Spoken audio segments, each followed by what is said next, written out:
കുഞ്ഞുഞ്ഞിനോടും അമ്മച്ചിയോടുമൊപ്പം സന്തോഷകരമായി ജീവിക്കുന്നു.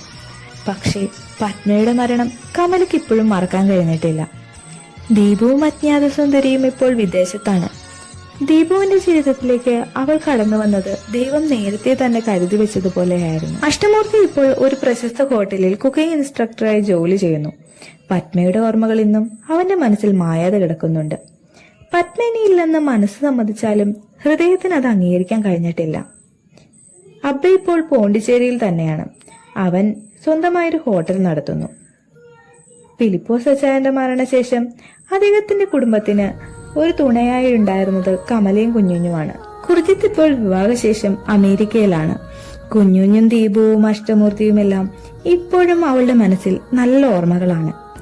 ഒരു ദിവസം അഷ്ടമൂർത്തി തന്റെ ക്ലാസ് എടുത്തുകൊണ്ടിരിക്കുന്നതിനിടെ ഒരു പുതിയ വിദ്യാർത്ഥി അപ്രതീക്ഷിതമായി ക്ലാസ്സിലേക്ക് കടന്നു വന്നു. അവളെ കണ്ട നിമിഷം അഷ്ടമൂർത്തി ഒന്ന് ഞെട്ടി. വർഷങ്ങൾക്ക് മുമ്പ് നഷ്ടപ്പെട്ട പത്മയുടെ രൂപസാദൃശ്യമുള്ള ഒരു പെൺകുട്ടി. സാദൃശ്യമല്ല, പത്മ തന്നെ. അന്ന് തന്നെ അഷ്ടമൂർത്തിക്ക് വീട്ടിലേക്ക് പോകേണ്ട സാഹചര്യമുണ്ടായി. വീട്ടിലെത്തിയ അഷ്ടമൂർത്തിയുടെ മനസ്സിൽ ഉറക്കത്തിലും പത്മയെക്കുറിച്ചുള്ള ചിന്തകൾ മാത്രമായിരുന്നു. തിരിച്ചെത്തിയ അഷ്ടമൂർത്തിയും ആരതിയും പതുക്കെ അവള് പത്മയായി അവളുടെ പേര് കമലയെ ആരതിയെ കാണിക്കാനായി അവർ അവളുടെ അടുത്തേക്ക് എത്തി. ആരതിയെ കണ്ട കമല സന്തോഷം കൊണ്ട് ഓടിയെത്തി. പത്മ, അതെ, ഇത് പത്മ തന്നെയാണ്.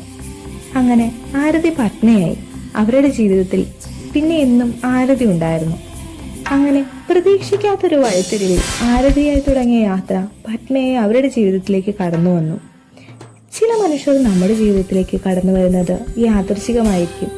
പക്ഷേ അവരവശേഷിപ്പിക്കുന്ന ഓർമ്മകൾ ഒരിക്കലും യാദൃശികമല്ല.